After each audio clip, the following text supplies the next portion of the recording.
turn around and they're gone. They lost everything. Mhm. Crazy. All right.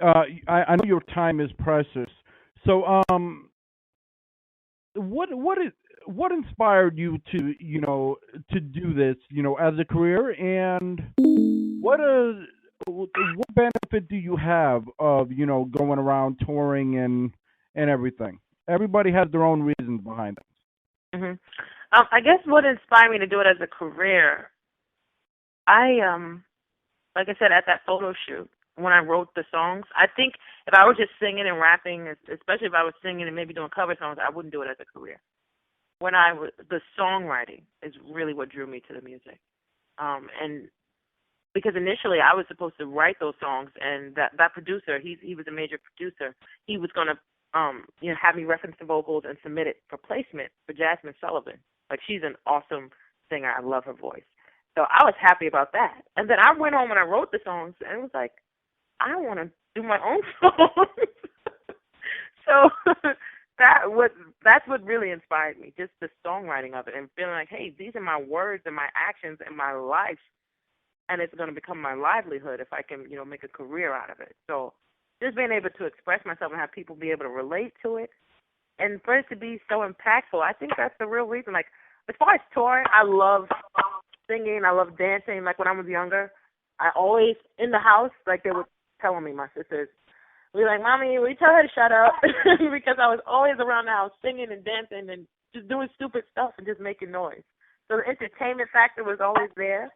And that's why I love performing. Like, going on tour is like the dream, because I guess some people would get tired of going to the city and going to another city and singing the same song, going to another city. But I love that. I love meeting new people. Like, it's just the perfect job for what I like to do. I love to entertain. I love to have fun. I love to laugh and like crack jokes and all that stuff. And so that's another thing too with my music, why you'll hear me with the smiling and the laughing and the calm mannerisms and not always being so serious with my music. I love to have fun and I love to crack jokes. So I'll do it through the music. So I love performing and I love meeting new people, and so this was just perfect. It's just perfect. It's what I want to do. That's awesome. So, what advice would you have, for somebody that's, trying to get into, hip hop or R&B or any kind of music, and on how hard it is and how difficult, especially from a woman's point of view, to another woman? I think the best advice that I can give is that you have to be prepared to waste time and money with music. Like, you're going to meet a lot of people that are there to take your money and not give good on a promise or a service. You're going to meet a lot of people that are going to hype you up to take your money. Like, everybody that tells you your music is good doesn't really feel that. If you can tell with somebody who feels that if they support it. It's one thing to say it. It's another thing to support, your music. And a lot of people say that just so you'll work with them. So you have to watch out for that. And the main thing that you have to do in this industry is your business side has to be stronger than your talent. So I don't care how talented you are. I don't care if you're the best singer in the world, the best rapper in the world. You will go unknown and unnoticed if you don't put work behind it. And it's not just about putting money behind it, because if you put money behind it and it's not researched well, it's a waste of money. So you have to learn the game.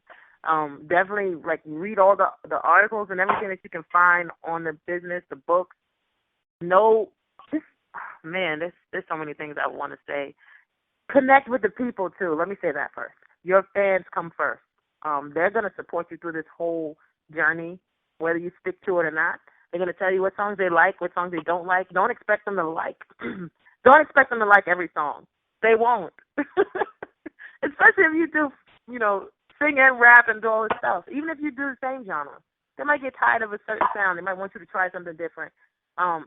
Just stay focused, stay motivated. You have to promote. You have to get out and meet the people. They want to see your face. That's pretty much it.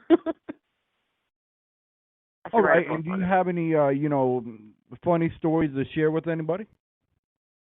I can talk about this one tour that we did. It was the first Was it the first time I performed in Atlanta? It might have been the first or like second time I performed in Atlanta. It was a couple of years ago. And what happened? We missed our flight. I don't remember why. I think we didn't check in time or something like that. We missed the flight, so we ended up driving. We were close enough to drive, but it was still like a 4 or 5 hour drive because we were in Charlotte at the time.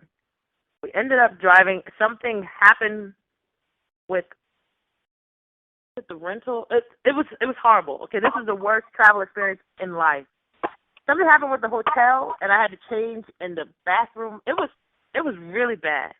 But and then I don't even remember. Oh man, I'm probably mixing up stories, but I know at one point we had to take a taxi to get to the actual place, and the taxi driver was driving around, and he was really taking the scenic route. I didn't know Atlanta that well, but I knew he was going away to run up the meter, and we were so late. But I was performing towards the end, so it wasn't as bad because I don't think they started on time, and it was just really horrible. But when I got on stage, they loved me. It was dope. The crowd, like I said, the people. For me, a venue doesn't even matter. If the people like the music, I'll have a good time wherever I'm at. It could be a hole in the wall spot, and if the people are turned up, you will really. It's your music just comes alive. That feedback and that energy is so dope.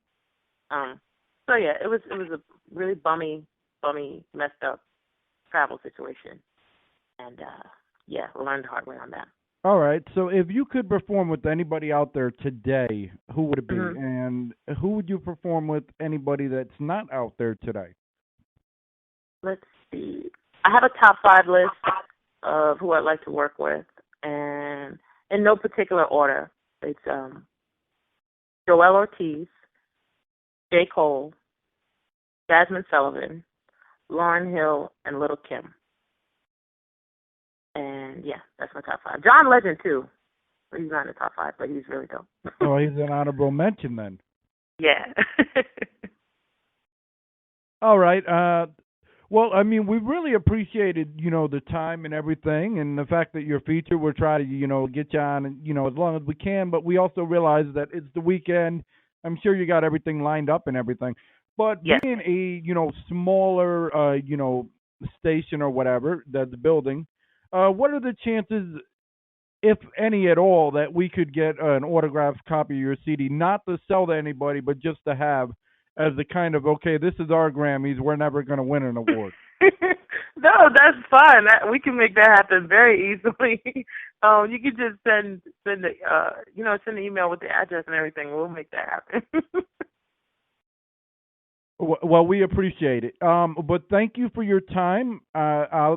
Chrissy, do you have any last word you'd like to say? No? Okay. All right. Thank you for having me. Not a problem. And if you can, let people know that 2 local radios around. The number 2 local radio. Oh, I definitely will. All right. Well, it's been fun, Tamara. I wish I had all day, but I know you're busy. So yep. We'll definitely have you on in the future if you'd like to come back. All right. Cool. Thank you. All right. You have yourself a wonderful day. Mm-hmm.